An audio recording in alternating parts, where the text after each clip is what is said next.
हवा जोर से चल रही थी। उल्लू हूंट कर रहा था। रात की खामोशी में सिर्फ हवा और उल्लू की आवाज गूंज रही थी। पेड़ की शाखाएं हवा में झूल रही थीं, जैसे किसी अनदेखी ताकत का इशारा कर रही हों। काली रात, बस चांद दिख रहा था। 4 दोस्त एक पुराने हवेली के बाहर खड़े थे। हवेली की खिड़कियों से अंधेरा झांक रहा था, जैसे कोई रहस्य छुपा हो। गेट झंग लगा आवाज कर रहा था, अंदर जाने की हिम्मत है। गेट की आवाज ने सबको एक पल के लिए रोक दिया, लेकिन फिर भी वे आगे बढ़े। विक्रम हंसते हुए गेट खोल रहा था। भूतिया है ये कहते हैं, प्रिया धीरे से बोली, रोहन का हाथ पकड़े हुए। उसकी आवाज में डर साफ झलक रहा था। बच्चों की कहानियां, रोहन ने गेट के अंदर जाते हुए कहा। चलो डरपोकों। उसकी आवाज में आत्मविश्वास था, लेकिन उसकी चाल में थोड़ी हिचकिचाहट भी थी। नेहा और प्रिया ने एक दूसरे को घबराहट से देखा, पर लड़कों के पीछे चली गईं। उनके दिल की धड़कनें तेज हो रही थीं, लेकिन वे पीछे नहीं हटी। हवेली बड़ी सी, अंधेरी और खामोश सामने थी। उसकी खामोशी में एक अजीब सा डर था, जैसे वह अपने अंदर कुछ छुपा रही हो। हवेली की दीवारें जैसे कहानियां बयां कर रही थीं। हवा ठंडी हो गई। प्रिया कांपने लगी। रोहन की हंसी उसके गले में ही रह गई। भारीपन, जैसे कोई देख रहा हो। वापस चलते हैं, नेहा फुसफुसाई। उसकी आवाज कांप रही थी। लेकिन विक्रम पहले ही बड़ा सा लकड़ी का दरवाजा खोल रहा था। वो अंदर की तरफ घूम गया। अंधेरा दिखा। अचानक हवा के एक झोंके ने उनके पीछे दरवाजा बंद कर दिया। दोस्त बिल्कुल खामोशी में डूब गए। हवा में धूल भरी थी। यह एक पुरानी सुनसान हवेली थी, जहां समय जैसे थम गया हो। खिड़कियों से थोड़ी सी चांदनी आ रही थी, मकड़ी के जाले और टूट फूट दिखा रही थी। यह दृश्य किसी भूतिया कहानी से कम नहीं था। दोस्त आहिस्ता से चले। उनके कदमों की आवाज खामोशी में गूंज रही थी। हर कदम के साथ उनके दिल की धड़कनें तेज हो रही थीं। दीवार पर प्रिया की नजर एक पेंटिंग पर पड़ी। यह पेंटिंग कुछ अलग थी, जैसे उसमें कोई रहस्य छुपा हो।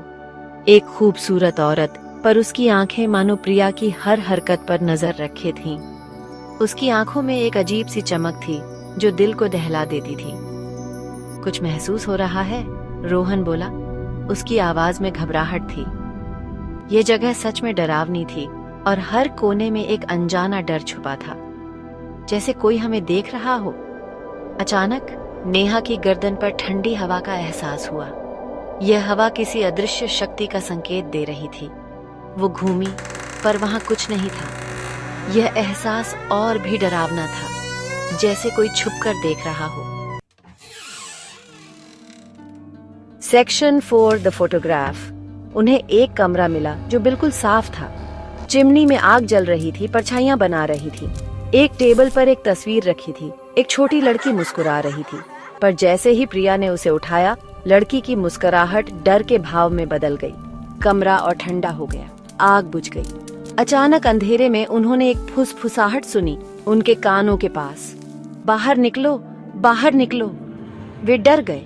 वे पीछे की ओर भागे, टेबल को गिराते हुए। तस्वीर जमीन पर गिर गई।